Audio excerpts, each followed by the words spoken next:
Berbisnis dan berwisata pastinya memerlukan alat transportasi untuk berkembang. Dan ketika dipajaki dengan PCR, mendadak ekstra uang keluar harus dikeluarkan untuk mereka yang melakukan wisata atau melakukan perjalanan bisnis. Hal ini membuat banyak orang jadi malas berpergian dan membuat wisata serta berkembangnya bisnis di banyak daerah menurun tajam. Maka orang mulai melirik dan mencurigai bahwa kebijakan PCR sebagai akal-akalan mencari cuan telah dilakukan oleh pejabat dan pebisnis berkolaborasi bersama membuat kebijakan untuk ngerjain rakyat demi untung cuan yang besar. Kemudian keputusannya pun dilanjutkan dengan terus mempertahankan level PPKM di atas 2 sehingga semua moda transportasi akan di-PCR-kan. Mantap sekali dah kebijakannya. Cantik. Dibungkus fakta-fakta mengerikan akan ada gelombang ketiga, masih rawan karena rakyat belum vaksin semua, dan info lain sebagainya yang membuat PPKM siaga merah. Awalnya PCR buat mereka yang merasakan ada masalah kesehatan untuk dites. Sekarang semua orang yang sehat dicarikan cara agar dites PCR. Kalau perlu,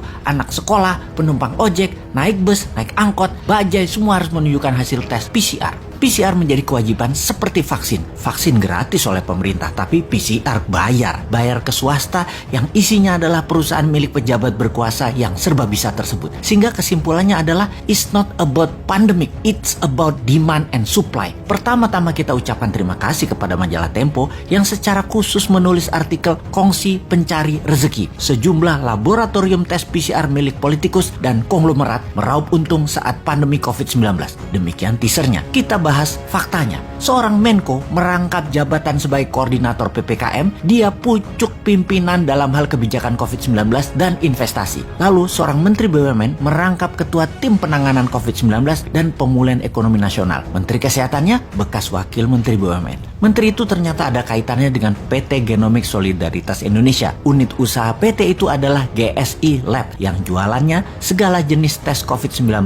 PCR swab, same days, swab antigen, PCR kumur, dan lain sebagainya. Dalam situs resminya, GSI Lab mengklaim memiliki 1.000 lebih klien korporat, melaksanakan 700.000 lebih tes, menyalurkan 5.000 tes gratis, dan donasi total 4,4 miliar. Poin penting, dia yang membuat kebijakan sebagai pemerintah, dia juga yang jualan barangnya. Kita bedah lebih dalam, siapa pemilik PT Genomic Solidaritas Indonesia yang dibuat April 2020, sebulan setelah kasus COVID-19 pertama di Indonesia. Komposisi pemegang sahamnya adalah Yayasan Indika untuk Indonesia, Yayasan Adaro Bangun Negeri, Yayasan North Star Bakti Persada, PT Toba Bumi Energi, PT Toba Sejahtera, PT Kartika Bina Medika Tama. PT Toba Bumi Energi dan PT Toba Sejahtera adalah entitas anak PT TBS Energi Utama Tbk atau Toba. Opung pernah mengakui katanya dia memiliki sedikit saham di situ. Pastinya dia adalah pendiri grup tersebut. Kita tidak usah merinci lebih dalam lagi dari nama-nama tersebut siapa saja mereka. Silahkan cari sendiri siapa pemiliknya. Toh nama-nama itu adalah nama-nama terkenal semua. Oke, kita semua yakin bahwa Anda semua pasti sudah paham siapa mereka yang bermain dengan kebijakan dan meraup untung dari bisnis PCR tersebut.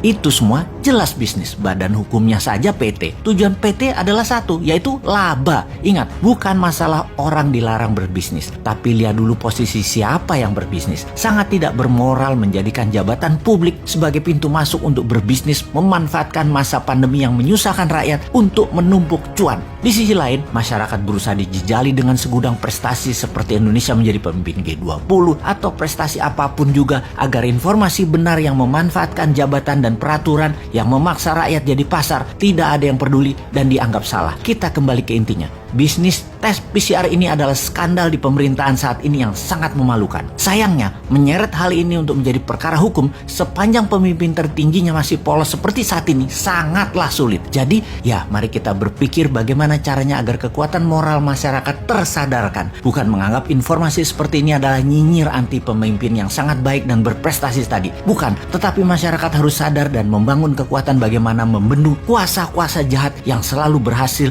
bersembunyi di balik wajah baik itu.